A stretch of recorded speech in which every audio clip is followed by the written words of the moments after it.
Hi, Christy here. I wanted to talk a little bit more about insomnia.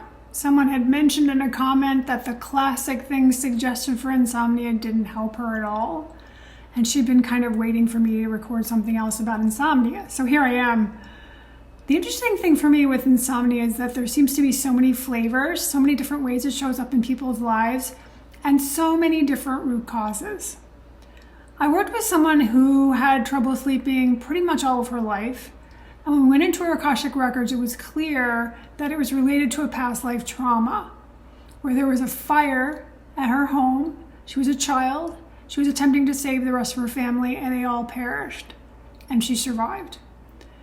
And there is this aspect, when you think about it, of humans, even if you don't believe in past life kind of stuff, we, through our DNA, probably feel that nighttime is a scarier time.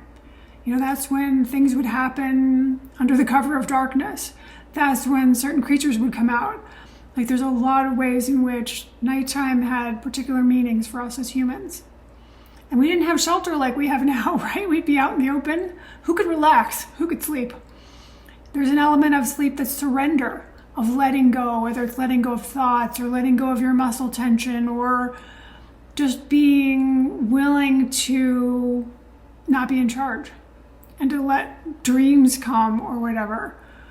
So I think it does us a disservice if we're like, here are the rules, like here are best practices. Like, okay, those are fine to try, but there might be more going on. There might be other things behind the scenes, either historically, whether in this lifetime or another lifetime, or just being a human, or things that are particular to you.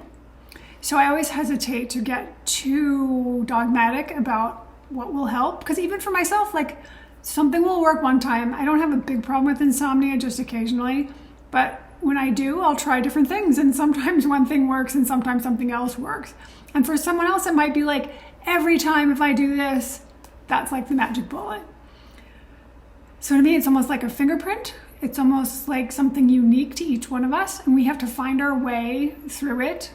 And it could be mental, physical, spiritual, something physiological. In Jyutsu, the ancient healing art I practice, spleen flow is sometimes recommended for insomnia. And it's described as not having enough energy to sleep is when you need spleen, which seems so counterintuitive. Like, if you're tired enough, it seems like you could sleep, but your body needs some ability to get to sleep and then to rejuvenate while it is sleeping. So that's a lot of talk. I hope some of it's been helpful. I'd love to hear in the comments below if it has been, and I look forward to seeing you in the next video. In the meantime, please, go be brilliant.